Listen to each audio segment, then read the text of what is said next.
Chapter 5. What the Earth Remembers. Rose did not stop running until the forest swallowed sound. Only when the ground beneath her feet softened into loam and root did she slow, pressing her back against the rough bark of an old pine. Her breath came sharp and shallow, each inhale scraping her ribs. The night pressed close, damp and watchful. She waited. The earth spoke back. No boots close. No clustered weight. The hunters had lost her trail for now. Rose slid down the trunk and knelt, bare feet sinking into cool moss. Her hands trembled as she reached into her satchel and drew out the ledger. She did not open it right away.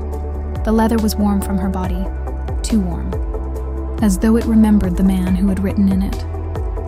At last she opened the clasp. Ink filled the pages in neat, careful rows, records she recognized without reading, food tallies, donations, supplies marked necessary. The handwriting was unmistakable. The headmaster's. Her eyes skimmed faster, then stopped. Paid headmaster, 10 sovereigns. Purpose, acquisition. Condition subject unbound, cooperative preferred. Note appended in a sharper hand. If resistance occurs, detain and transport. Rose stared at the words until they blurred. 10 sovereigns, not for a relic, not for faith, not for fear, for her. A sound left her throat, thin, broken, almost a laugh.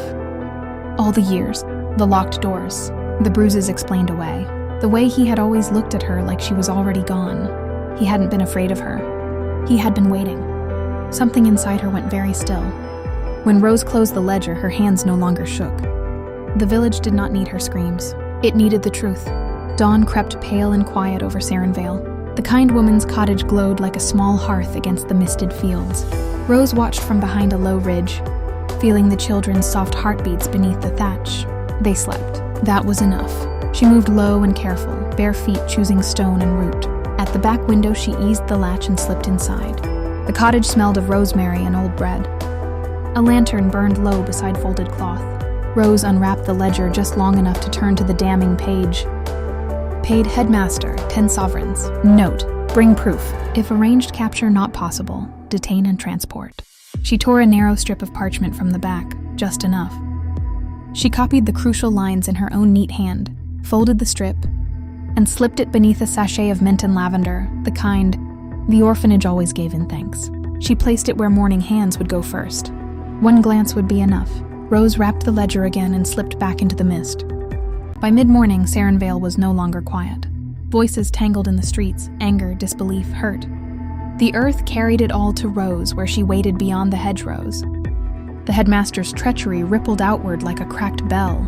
Cale felt it too. He stood near the well, armor immaculate, listening without appearing to.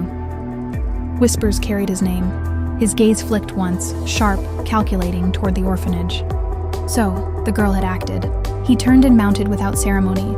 The headmaster was already shaking when Cale returned. You said she was contained, Cale said softly. I didn't. She must have, the man babbled. Cale leaned close enough for only him to hear. She read it, Cale said. Didn't she? The headmaster went white. Cale straightened and turned away. Quietly, he ordered. Find her. Bring proof or bring the girl. I will not have the captain arrive first. 2 men slipped away into the trees. Rose felt them long before she saw them. Not patrols. Not Darius. Hunters. She ran. The forest opened before her like a path she had always known. She cut left, then right, slipping into hedgerows as the night swallowed her again. The earth whispered warnings. Too soft, too loud, remembered. And she listened. She chose stone. She chose root. She chose anything that would not tell her story. Cold water tore her trail apart at the stream. Mud reshaped her passage into something animal. Forgettable. She did not stop. Near dawn, she reached a low ridge above the river bend. Below, a small camp glimmered, canvas pale, fire guarded, figures moving with patience. If they caught her, she would be taken to the capital. Rose sank into the grass, chest heaving. She was muddy, exhausted, alive. The phoenix charm rested warm in her palm, not blazing, only promising. Somewhere beyond the river, something called to her, and behind her, the world had finally begun to move.